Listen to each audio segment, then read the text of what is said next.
एक ही सफ में खड़े हो गए महमूद आयाज। एक ही सफ में खड़े हो गए महमूद आयाज। ना कोई बंदा रहा ना कोई बंदा नवाज। একই কাতারের মধ্যে মসজিদের মধ্যে দাঁড়ায় গেল দিল্লির প্রধানমন্ত্রী মাহমুদ গজনবী এবং তার কৃতদাস গোলাম আয়াজ। একই সাথে নামাজে দুইজন দাঁড়ালো, একই সাথে নামাজ পড়ছে, কোনো ভেদাভেদ নাই। কারণ বাহিরে মাহমুদ আয়াজের মনিব আর আয়াজ হচ্ছে মাহমুদের গোলাম। কিন্তু যেই জায়গার মধ্যে এখন ঢুকে গিয়েছি, নামাজের কাতারের মধ্যে যখন দাঁড়ায় গেলাম, এখানে কে গোলাম কে মনিব কোনো পার্থক্য নাই। এখানে সবাই আসছি একজনের গোলামি করতে, সবাই তার পায়ে সেজদা দিব, তিনি আমাদের রব আল্লাহ। এই জায়গার মধ্যে যদি কেউ কোনো রকম ভাব নেয় যে আমি তো মালিক, আমার শ্রমিক কেন আমার পাশে দাঁড়াবে, খোদার কসম ওর নামাজ হবে না, সে আল্লাহর রহমত থেকে অহংকারের কারণে বঞ্চিত হয়ে যাবে। কাবা ঘর এটা আমাদের হৃদয়ের একটা অনুভূতির সাথে সম্পৃক্ত। এজন্য এই কাবা ঘর আল্লাহ রাব্বুল আলামিন পৃথিবীতে সৃষ্টি করেছেন। কিভাবে সৃষ্টি করেছেন, কাদের মাধ্যমে সৃষ্টি করা হয়েছে, তৈরি করা হয়েছে, প্রতি বছরেই এই সংক্রান্ত বিষয়ে কিছু কিছু আলোচনা আমরা করে থাকি। গত বছর যারা ছিলেন শুনেছেন আমি এই বিষয়ে আলোচনা করেছিলাম। কিন্তু তারপরেও কিছু কিছু আলোচনা আছে যেগুলো বারবার করা লাগে। এগুলো মাসের সাথে সম্পৃক্ত এবং মুসলমানদের হৃদয়ের অনুভূতির সাথে সম্পৃক্ত। এগুলোর আলোচনা মানে এক বছর করে ফেলছি এরপরে আর করা যাবে না, এরকম সাধারণত হয় না। এগুলো সবসময় করা লাগে। যেমন মাহে রমাদানের আলোচনা আমরা একবার করি, শেষ না। মোটামুটি রমজানের ফজিলত সংক্রান্ত বিষয়ে সবাই কম বেশ জানি, কিন্তু তারপরও আমরা প্রতি বছরে এগুলো আলোচনা করি, কারণ এটা প্রতি বছরই আলোচনা করতে হয়। কাবা ঘর ঠিক এমনই একটা ঘর, যেই ঘরের আলোচনা আমাদের প্রতি বছরেই কিছু কিছু করা লাগে।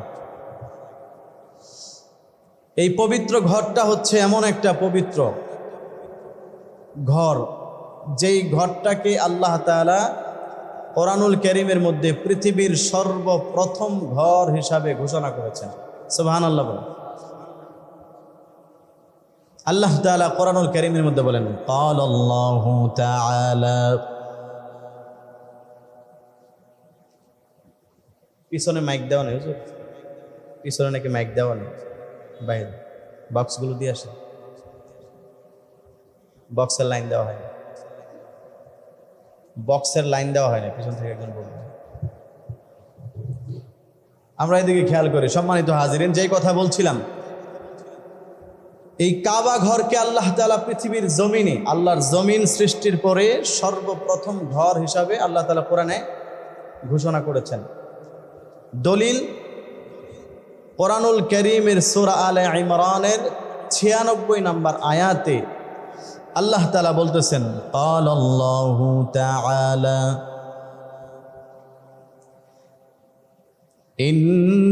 ইন্না আউওয়ালা বাইতিন ওয়াদিআ লিন-নাসি লাল্লাযী বিবাক্কাহ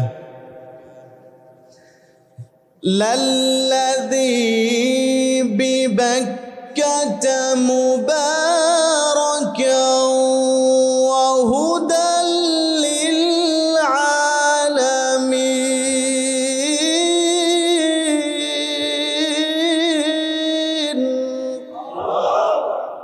আল্লাহ রাব্বুল আলামিন কোরআনুল কারীমের সূরা আলে ইমরানের 96 নম্বর আয়াতে বলেন, হে পৃথিবীর মানুষ শোনো, নিশ্চয়ই আমি আল্লাহ রাব্বুল আলামিন এই পৃথিবীর জমিনে সর্বপ্রথম ঘর বাক্কা নগরীতে তৈরি করেছি।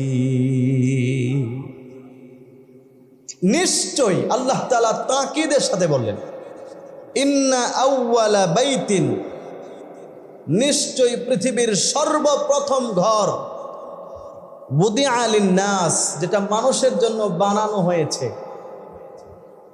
এটা কোথায়? লাল্লাযী বিবাক্কা, যেটা বাক্কা নগরীতে আছে। মক্কা শরীফের একটা নাম হচ্ছে বাক্কা। যদিও আমরা এটাকে মক্কা বলে সম্বোধন করি, কিন্তু আল্লাহ তাআলার কাছে এই শহরের নাম হচ্ছে বাক্কা, যেটা আল্লাহ তাআলা কোরআনে বলছেন। বাক্কাতুন শব্দের অর্থ হচ্ছে ঘাড় ভেঙে দেওয়া। আমরা অনেক সময় ঘাড় মটকায় ফেলি কোনো কিছুকে ধরে। মানুষকে অনেক সময় রাগ হলে বলে যে তোমার ঘাড় মটকায় ফেলবে। বাঘে যখন শিকার ধরে তখন তার ঘাড় মটকায় ফেলে, এটাকে বলা হয় বাক্কাতুন। প্রতিটা বস্তি, গ্রাম, শহর, সেটার নামকরণের পিছনে কিছু ঐতিহাসিক কারণ থাকে। এইটার নাম হচ্ছে বাক্কা। আল্লাহ তাআলা বললেন এটা এমন একটা শহর, বাক্কাতুন, যেটা মানুষের ঘাড় মটকায় ফেলে। ঘাড় মটকিয়ে ফেলে, এটার অর্থ কি? মুফাসসিরিনে কেরামগণ বলেন পৃথিবীর আনাচে কানাচে থেকে লক্ষ কোটি কোটি মুসলমানদের হৃদয়ের স্পন্দন বাইতুল্লাহ, ওই জায়গার মধ্যে আল্লাহ তাআলা নির্মাণ করেছেন। ওই গ্রামের মধ্যে নির্মাণ করেছেন। ওই গ্রামের আরেকটা নাম হচ্ছে উম্মুল কোরা। পৃথিবীর সমস্ত গ্রামের মা এটা। আল্লাহ রাব্বুল আলামিন বলেন এই জায়গার মধ্যে আমার ঘর আমি আল্লাহ তাআলা তৈরি করেছি। পৃথিবীর সমস্ত মুসলমানদের হৃদয়ের মধ্যে এটার প্রতি একটা ভালোবাসা অটোমেটিকলি তৈরি হয়ে আছে। এমন কোনো মুসলমান পৃথিবীতে পাওয়া যাবে না, যত গরিবই হোক না কেন, অবশ্যই অবশ্যই তার মনের মধ্যে সচক্ষে সরাসরি আল্লাহর ঘরটাকে দাঁড়ায়া দেখার কামনা এবং বাসনা দিলের মধ্যে আছে। কথা বলুন ঠিক কিনা? এইটার প্রতি একটা অনুভূতি, একটা মহব্বত আল্লাহ তাআলা সৃষ্টিগতভাবেই তৈরি করে দিয়েছেন, যার কারণে গোটা বিশ্ব থেকে পৃথিবীর মানুষেরা ওই ঘরটাকে দেখার জন্য যখন যায়, আল্লাহ রাব্বুল আলামিন বলেন ইচ্ছা করলেই তুমি যেমনে মন চায় তোমার মন মতো সেখানে তুমি যেতে পারবে না। এই পৃথিবীতে কোনো ভিআইপি এলাকায় যদি ঢুকতে হয় তাদের কিছু রুলস থাকে, কিছু নিয়ম থাকে। সেই নিয়ম মেনে আপনাকে ওখানে প্রবেশ করতে হবে। তাদের নির্দিষ্ট নিয়ম মোতাবেকই সেই জায়গায় আপনাকে সময় কাটাতে হবে। উল্টা পাল্টা যদি করেন আপনাকে যখন জরিমানা করা হবে, অপমান অপদস্থ করে ওই জায়গা থেকে আপনাকে বের করে দেওয়া হবে। কারণ এটা সম্মানী জায়গা, সব জায়গায় সব কাজ করা যায় না।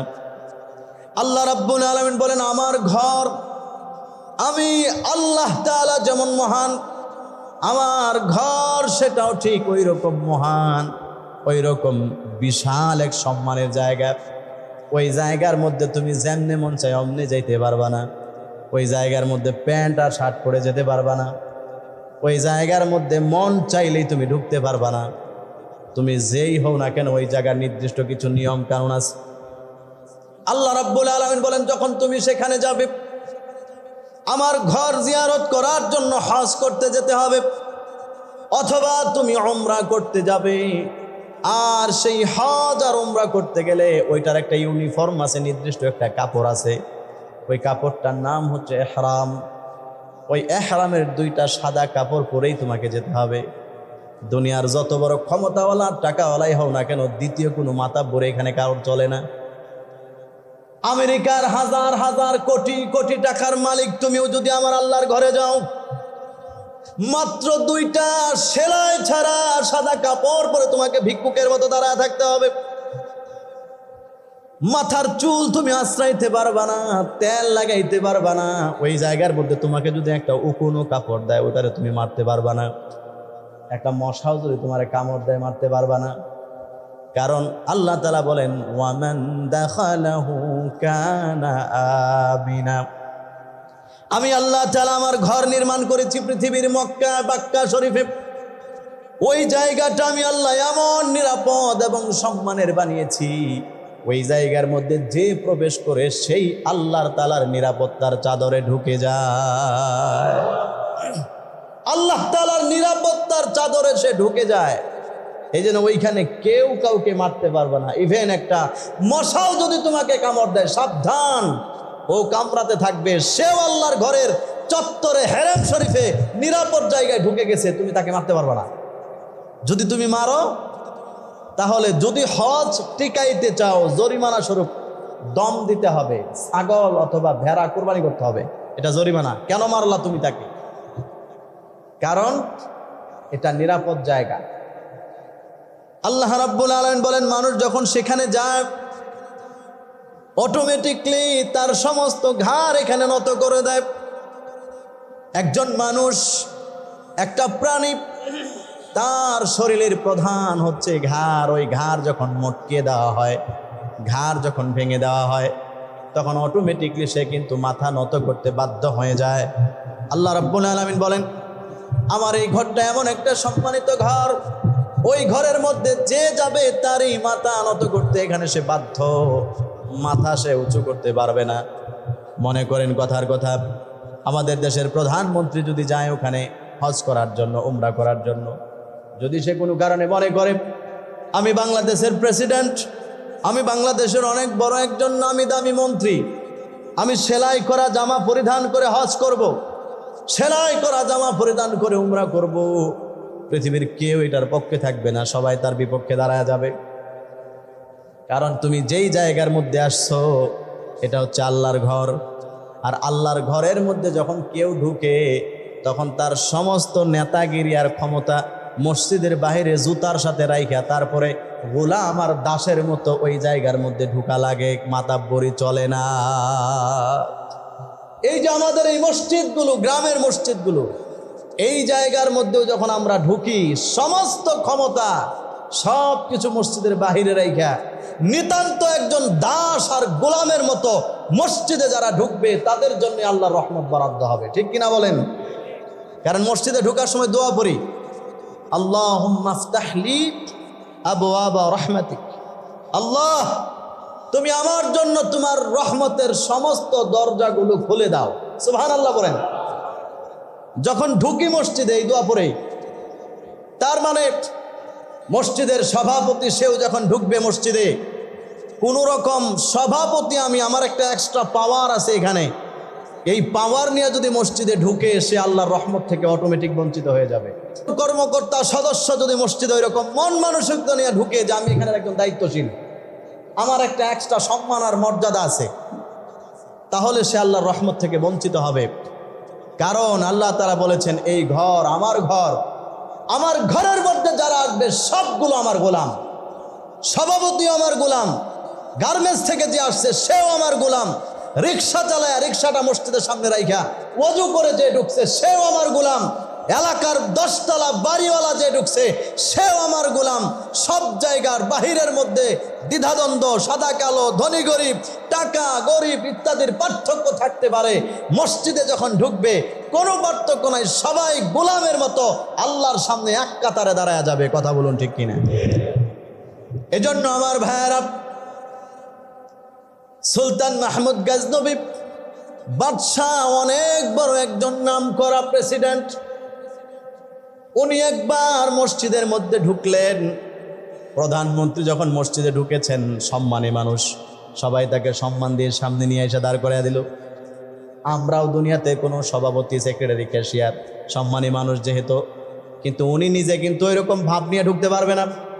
জনগণ তাকে এমনি সম্মান দিয়ে সামনে আগায় দেবে, আপনি সম্মানে সামনে আসেন। ওনাকে সামনে দিয়ে দিল। ওনার সামনে ওনার বাড়ির চাকর গোলাম, নাম হচ্ছে আয়াজ, দুজন একসাথে দাঁড়ায় গেছে। যেই চাকর জীবনে কোনোদিন মনিবের প্রধানমন্ত্রীর সামনে যাইতে পারে না, যখন নামাজের মধ্যে দাঁড়াইছে দুইজন একসাথে, একটু পর পর পায়ের লগে পা গুতা লাগে, হাতের লগে হাত গুতা লাগে। কি বলেন, লাগে না নামাজের মধ্যে? কিচ্ছু করার নাই, কারণ যেই জায়গার মধ্যে দাঁড়িয়েছে এখানে উভয়জন একজনের গোলাম। জোরে বলেন তিনি কে? এক হি সফ মে খড়ে হো গয়ে महमूद आयाज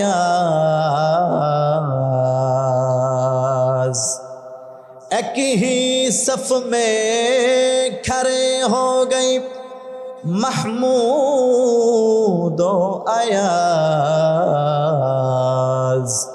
ना कोई बंदा रहा ना कोई बंदा नवाज।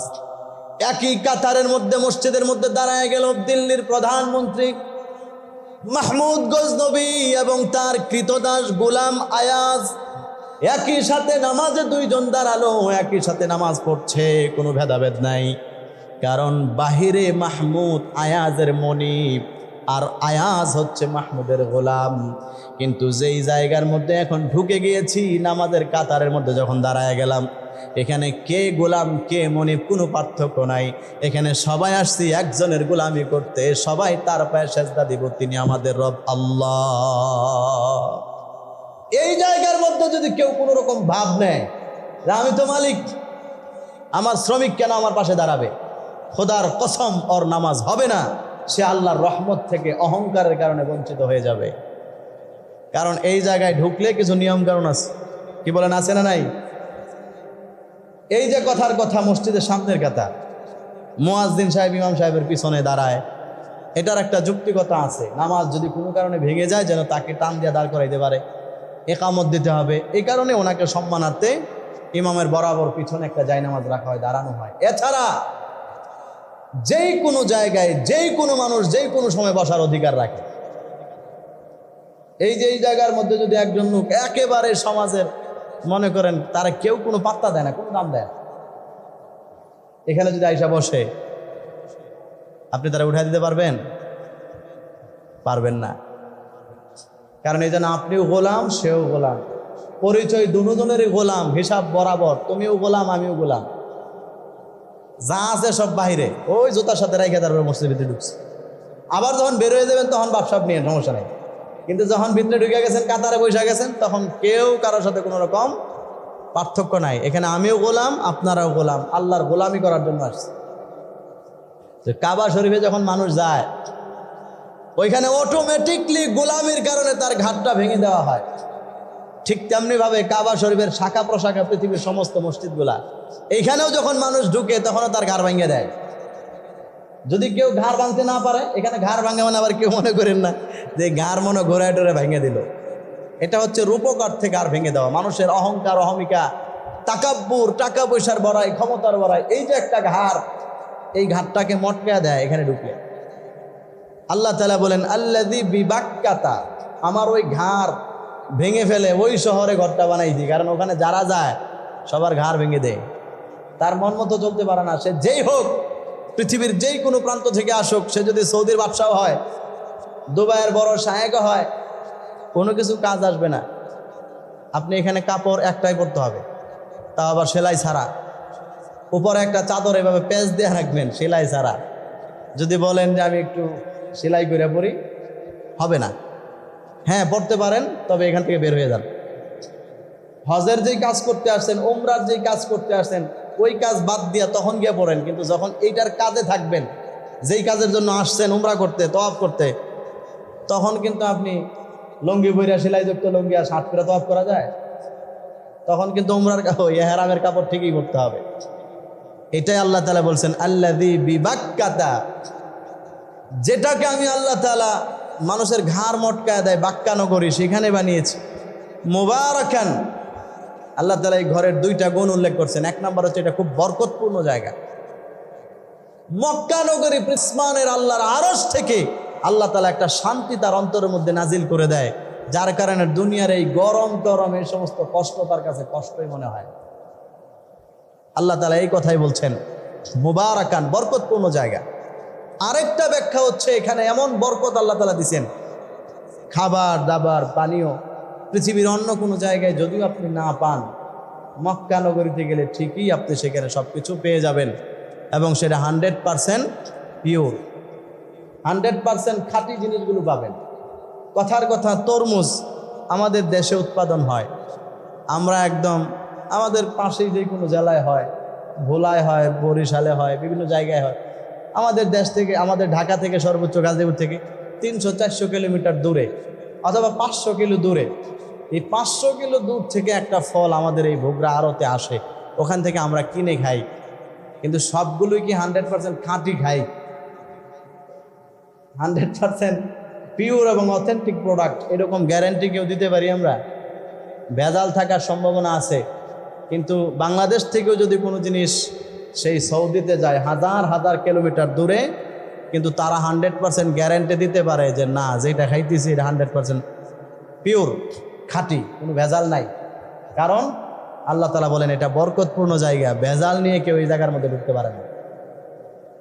এই জায়গার জন্য হযরত ইব্রাহিম আলাইহিস সালাম, যিনি এই কাবা ঘরকে নির্মাণ করেছেন, তিনি দোয়া করেছিলেন।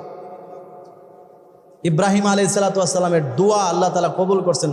কিয়ামত পর্যন্ত যারাই সেই মক্কা নগরীতে যাবে, আল্লাহ তাআলা তাদেরকে টাকা ছাড়াই যতদিন সে থাকবে ততদিন পর্যন্ত রিজিকের ব্যবস্থা করতেই থাকবেন। সুবহানাল্লাহ। আমার ভাইরা,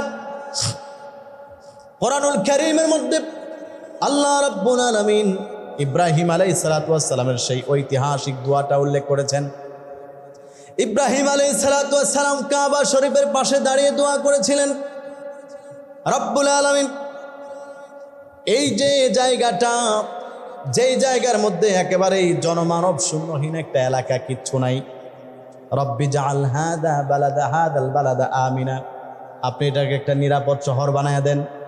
এটা হচ্ছে আপনার কাছে আমার একটা চাওয়া। 2 নাম্বার, ওয়ারযুক আহলাহু মিনাস সামারাত, রব্বুল আলামিন এই জায়গার আশেপাশে যারা থাকবে, এই জায়গার অধিবাসী যারা হবে, আপনি তাদেরকে ফলমূল দ্বারা রিজিক দান করেন। পড়ুন সুবহানাল্লাহ।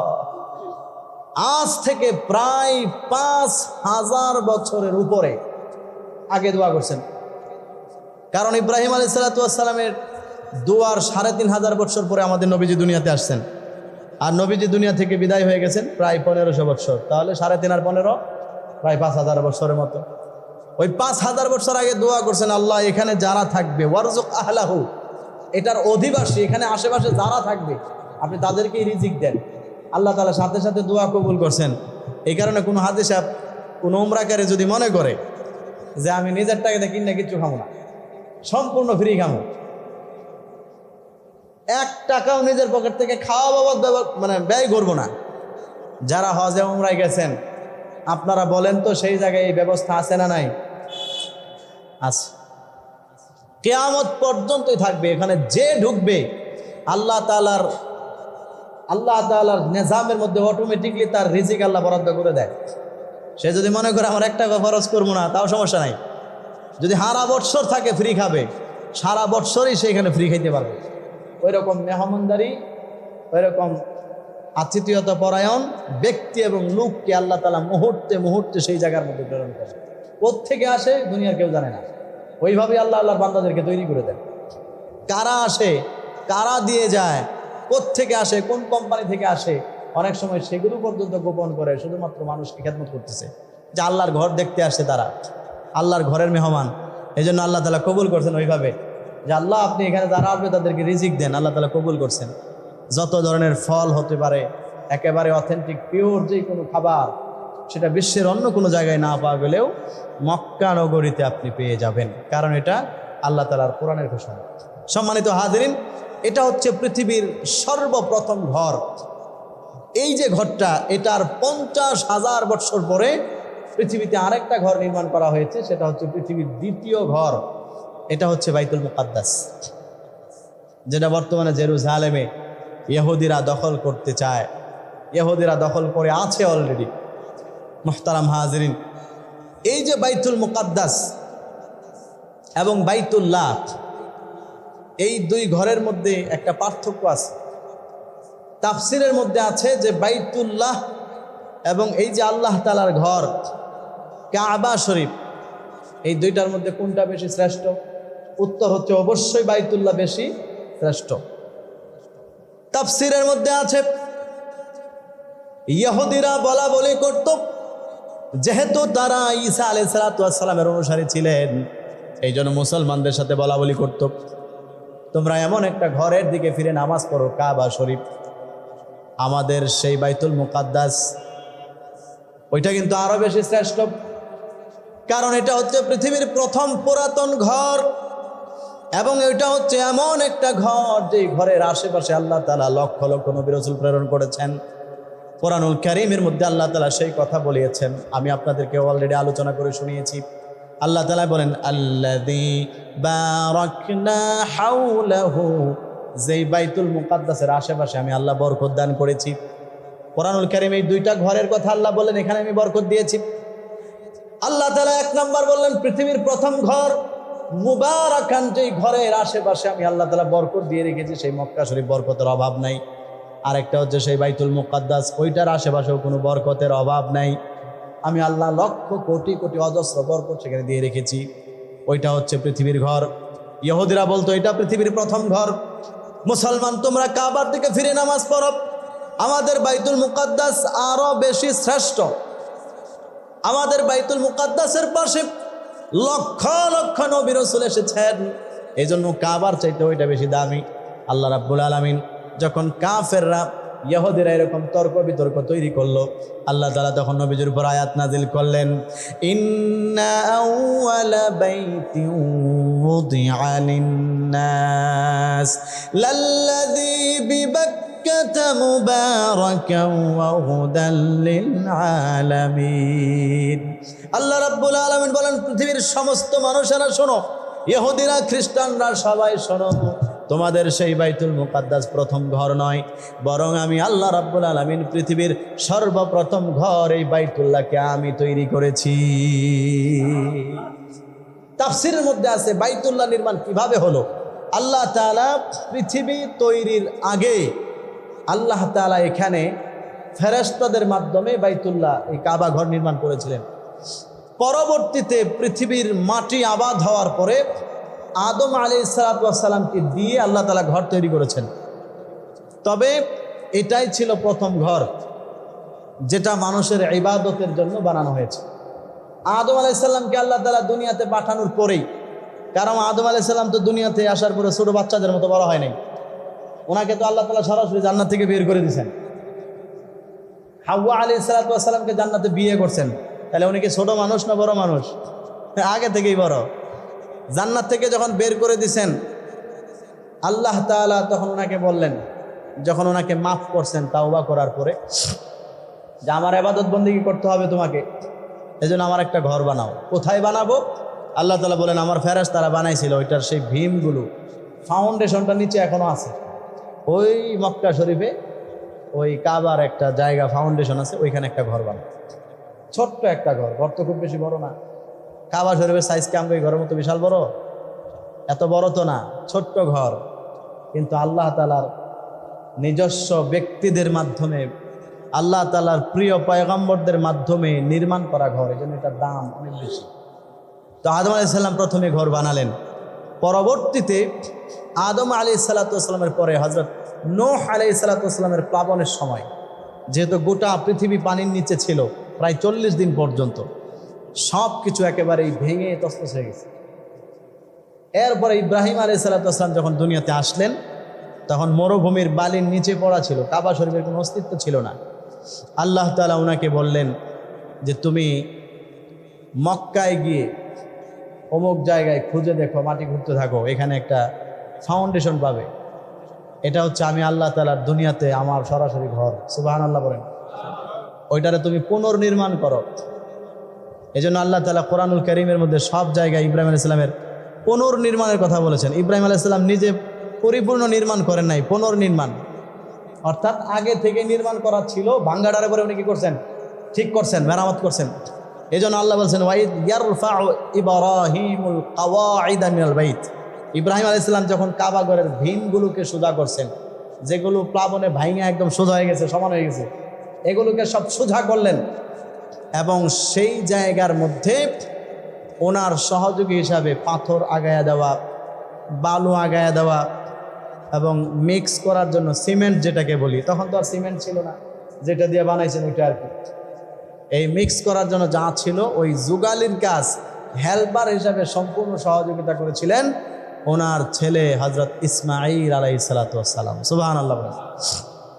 এই কাবা ঘর নির্মাণ করার পরে যখন উঁচা হয়ে গেছে, এখন উনি আর উপরের দিকে ইটের গাঁথনি কিভাবে দিবেন এটা এখন সম্ভব হচ্ছে না। ওই জায়গার মধ্যে এখন তিনি এখন আর হাত দিয়ে উপরের দিকে এরকম হাইটার হইতেছে না। এখন চিন্তা করলেন এখানে কিভাবে আমি উঠব। আল্লাহ রাব্বুল আলামিন জান্নাত থেকে একটা পাথর দিয়ে দিলেন। ইব্রাহিম আলাইহিস সালাতু ওয়াস সালাম সেই পাথরের উপর দাঁড়িয়ে দাঁড়িয়ে কাবা ঘরের পুনর্নির্মাণের চতুর্দিকে কাজ শেষ করেছেন। এবং সেই পাথরটা অলৌকিক এমন একটা পাথর, যেই জায়গায় যতটুকু উঁচা হওয়া দরকার এটা লিফটের মতো ইব্রাহিম আলাইহিস সালামকে নিয়ে সেই জায়গায় ততটুকু উঁচা হয়ে গেছেন। সুবহানাল্লাহ। আজকে লিফট সেকেন্ডের মধ্যেই একতলা থেকে আরেক তলায় চলে যায়, কিন্তু আজ থেকে 5000 বছর আগে লিফট ছিল না। আল্লাহ তাআলা সেই লিফটের ব্যবস্থা করে দিয়েছিলেন। এটাকে বলা হয় মাকামে ইব্রাহিম। আল্লাহ রাব্বুল আলামিন কোরআনুল কারীমের মধ্যে সেই জায়গাটার কথাও বলেছেন, ওয়াত্তাখিযু মিন মাকামি ইব্রাহিম মুসাল্লা। ও পৃথিবীর হাজী সাহেবরা, যারা আমার ঘর জিয়ারত করতে যাও, আমার বন্ধু ইব্রাহিম এই ঘর বানানোর সময় কত কষ্ট করে বানাইছে। দুনিয়ার এখন মানুষের মতো কতজনে সহযোগিতা করে, এরকম সহযোগিতার লোক ছিল না। এই জায়গা থেকে ওই জায়গায় দৌড়ায় দৌড়ায় ঘরটাকে বানাইছেন। বানানোর সময় যখন উপরের দিকে উঠতে পারে না, আমি দয়া করে তাকে জান্নাত থেকে একটা পাথর দিয়েছিলাম। সেই পাথরের উপর উঠে সেই জায়গার মধ্যে তিনি এই ঘরটা নির্মাণ করেছিলেন। তোমরা যখন আমার ঘর দেখতে যাইবা তখন কমপক্ষে ওই ঘরটার মধ্যে যাইয়া ওই পাশে গিয়া ওয়াত্তাখিযু মিন মাকামি ইব্রাহিম মুসাল্লা, আমার ইব্রাহিম যেই জায়গায় দাঁড়িয়ে এই ঘর নির্মাণ করেছিল ওই পাথরটার মধ্যে 2 রাকাত নামাজ পড়ে আসবা। সুবহানাল্লাহ বলেন। হাজী সাহেবদের জন্য আল্লাহ তাআলা এই বিধান দিয়ে দিয়েছেন। সম্মানিত হাজিরিন, পরবর্তীতে আরো অনেকবার সেই ঘরের সংস্করণ কাজ করা হয়েছে, কিন্তু মেইন ফাউন্ডেশন ইব্রাহিম আলাইহিস সালামেরটাই ছিল, পরিপূর্ণ ভাঙা হয় নাই। আল্লাহ রাসূল সাল্লাল্লাহু আলাইহি সাল্লাম নবুয়ত প্রাপ্তির প্রায় 5 বছর আগে এই ঘরকে আবার পুনর্নির্মাণ করা হয়েছিল। নবীজি সাল্লাল্লাহু আলাইহি সাল্লামের বয়স তখন 35 বছর। ঐতিহাসিক বিদ্বান লিখেন, মক্কাবাসীরা কোরাইশের লোকেরা চিন্তা করলো ঘরটা একটু জীর্ণশীর্ণ হয়ে গেছে, ভাঙা চোরা, এটাকে একটু মেরামত করা দরকার, কিভাবে করব। এখন যেহেতু বরকতপূর্ণ ঘর, কাফেররাও বিশ্বাস করে এটা একটা ভালো জায়গা, এখন সবাই চায়, সব গোত্রের লোকেরাই চায় এই জায়গাটা আমরা নির্মাণ করি। নির্মাণ কাজ শেষ করার পরে হাজরে আসওয়াদ যেখানে বসানো হবে, এখন এই জায়গাটা নিয়ে তাদের মধ্যে একটা বিশাল গন্ডগোল শুরু হয়ে গেছে। কেউ কাউকে ছাড় দেয় না। এক গোত্রের লোকেরা বলে আমরা লাগাবো, আরেক গোত্রের লোকেরা বলে আমরা লাগাবো, এই নিয়ে নিজেদের মধ্যে বিশাল মারামারি। কেউ কাউকে লাগাইতে দেয় না যে এই বরকতপূর্ণ জায়গাটার শেষের কাজটা আমাদের মাধ্যমে ফিনিশিং দিয়ে আমরা উদ্বোধন করব। সর্বশেষ তাদের লিডার ছিল, কাফেরদের এক লিডার, সে বলল আমি একটা পরামর্শ দেই, আগামীকালকে ফজরের টাইমে যে ব্যক্তি সর্বপ্রথম বাইতুল্লাহ আসবে সকালবেলায় ফজরের সময়, ওই ব্যক্তি যেই সিদ্ধান্ত দিবে, যেই জাতির ব্যাপারে বলবে যে তোমরা লাগাও, আমরা সবাই তার সিদ্ধান্ত মাথা পেতে নিব, এটাকে তোমরা রাজি কিনা। সবাই বলল ঠিক আছে আমরা রাজি, তবে কে আসবে এটা কাউকে বলে নাই, মনে মনে রাখছেন।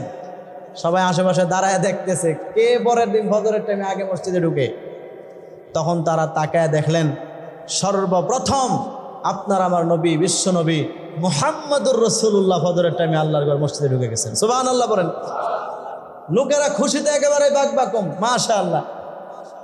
এমন এক লোক ঢুকছেন যার ব্যাপারে আমাদের কোনো আপত্তি নাই, সবাই তার কথা মাথা পেতে নিতে রাজি। কারণ নবীজিকে তারা উপাধি দিয়েছিলেন আল আমিন, চিরসত্যবাদী, আমাদের সেই পছন্দের মানুষ। উনিই প্রথম আজকে মসজিদে ঢুকছেন। আচ্ছা চলো দেখি উনার কাছে উনি কি বলে, উনি যেভাবে বলে আমরা ঠিক ওইভাবেই এই ঘরের বাকি কাজটা সমাপ্ত করবো ইনশাআল্লাহ। সবাই দৌড়ায় সামনের দিকে গেলেন। আল্লাহ রসুলকে সাল্লাল্লাহু আলাইহি সাল্লামকে আল্লাহ তাআলা এত মেধা, এত ব্রেইন দিয়েছিলেন। আল্লাহ রসুল বলেন শোনো, নিজেদের মধ্যে মারামারি করে দরকার নাই, কেউ এইটার মধ্যে বরকত থেকে মাহরুম হওয়ার দরকার নাই, আমি তোমাদেরকে একটা ব্যবস্থা করে দিই যেন সবাই শরীক হতে পারো। আল্লাহ রসুল নিজের গায়ের থেকে চাদরটা খুলে নিচে রেখে নিজে ধরে পাথরটা উঠায় দিয়েছেন এবং বললেন তোমরা যত গোত্রের লোক আছো সমস্ত গোত্র থেকে একজন একজন নেতা আইসা সবাই এই চাদরকে ধইরা সবাই মিলে এই পাথর লাগাইয়া দাও। সুবহানাল্লাহ। এখন সবাই ওই চাদর ধরে ধরে আলগি দিয়ে নিয়ে ওই পাথরকে ওই জায়গার মধ্যে লাগাই দিয়েছেন, সবাই খুশি। মুহতারাম হাজিরিন, পরবর্তীতে আরও অনেকবার সেটা সংস্করণ করা হয়েছে। ওমর রাদিয়াল্লাহু তাআলার জামানায় সংস্করণ করা হয়েছে। সর্বশেষ পৃথিবীর সবচাইতে বড় জালেম হাজ্জাজ বিন ইউসুফ, সে সংস্করণ করেছিল, ওইটা এখন পর্যন্ত আছে। বাকি কতদিন পর্যন্ত থাকে আল্লাহ তাআলা ভালো জানে। এই কাবা শরীফ সংক্রান্ত বিষয়গুলো আমাদের জানা, এটা আমাদের জরুরি, যেহেতু আমরা এদিকে ফিরে নামাজ পড়ি। আল্লাহ তাআলা কাবার প্রতি আমাদের প্রেম ভালোবাসা আরও বেশি বাড়িয়ে দিন, সকলে বলেন আমিন। এবং যেই কাবার দিকে ফিরে আমরা এত শ্রদ্ধার ভক্তি নিয়ে নামাজ পড়ি, সবাইকে আল্লাহ তাআলা জীবনে একবার হলেও ওই ঘরটাকে সরাসরি গিয়ে লাব্বাইক লাব্বাইক বলে তাওয়াফ করার আল্লাহ কবুল করুক, তৌফিক দান করুক, সবাই পড়ি আমিন।